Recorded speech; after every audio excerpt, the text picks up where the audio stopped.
Hello, I'm Dan Whelan, Senior Reporter for Place Northwest. Today I'm in Birkenhead at Morgan Sindall's construction site. I'm going to chat to Managing Director Barry Roberts about what's going on here and what the company is doing to drive regeneration in this part of the world.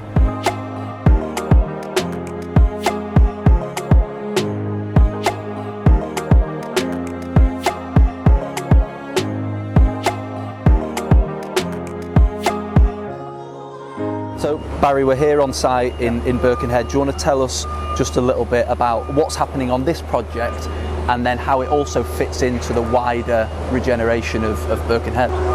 Yeah, this is part of the overall Wirral growth company repurposing and redevelopment of Birkenhead. So these are two office blocks, A1 and A2. A1 is an office block to house the civic interests of the council, and most of the council people will be rehoused here. And quite a brave step from the council's point of view and Wirral Growth Company's point of view is A2 is actually a speculative office block.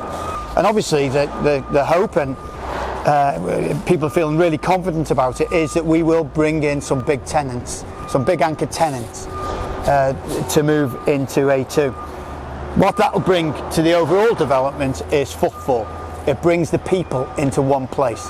And as we know, if people are working here, we'll need facilities, car parking, shopping, and the outlying infrastructure to enable them to work here successfully. So that's all about placemaking, isn't it? And doing things in the right order. But it is about people and bringing people back into the town centre of Birkenhead, which has been a bit tired and needing of redevelopment for a number of years.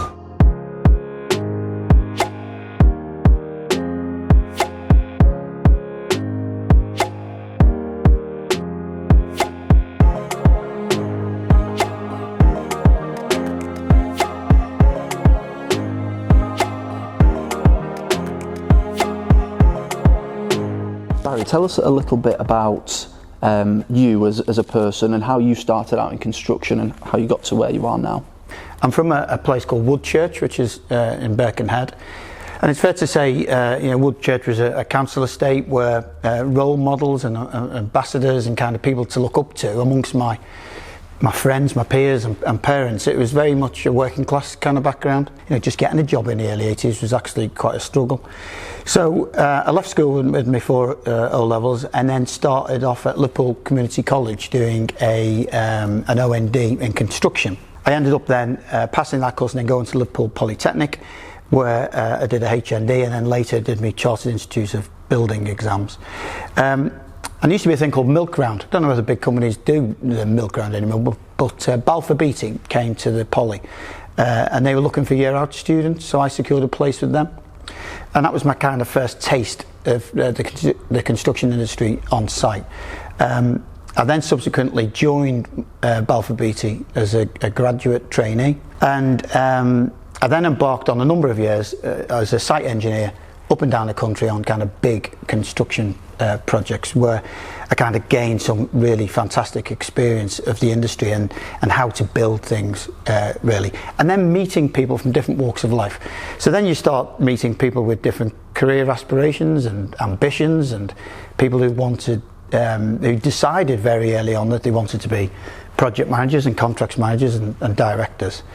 And of course I'd never had them ambitions as a young kid, and so it opened my eyes. I think that story is worth telling because I do think lots of people don't have role models in life, so they you get brought up in a particular place with low ambition and can get stuck in that environment. And it's something at Morgan Sindall we're obviously really passionate about making the biggest impact in communities as we can. And one of them things is opening people's eyes to the opportunities that we have in construction. Most people think that construction's a bit roughy-tufty and kind of tradesmen and all that kind of thing.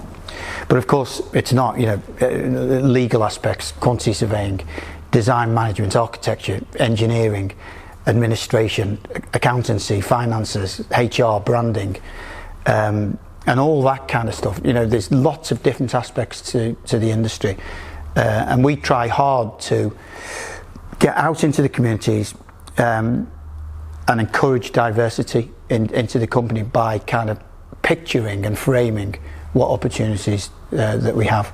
How does the Knowledge Quad play into that role, and what do you do here? Essentially, it's a place for learning and discovery and teaching. It's a teaching environment, really, and it focuses on discovery, skills, communities and employment. It's a brand that we're quite proud of, because we've got so many examples of the Knowledge Quad changing people's lives within local communities.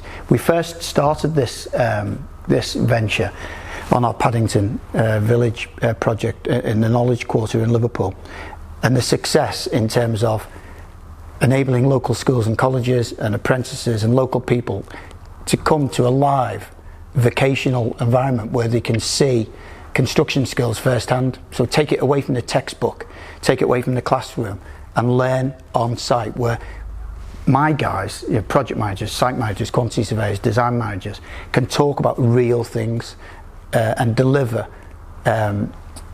teaching that they can then take onto the site when they get gainful employment in the construction industry. Yeah, absolutely. And this all plays into the social value aspect, which obviously is very important in terms of actually winning projects. You've got to prove that you can implement social value and create social value in the community.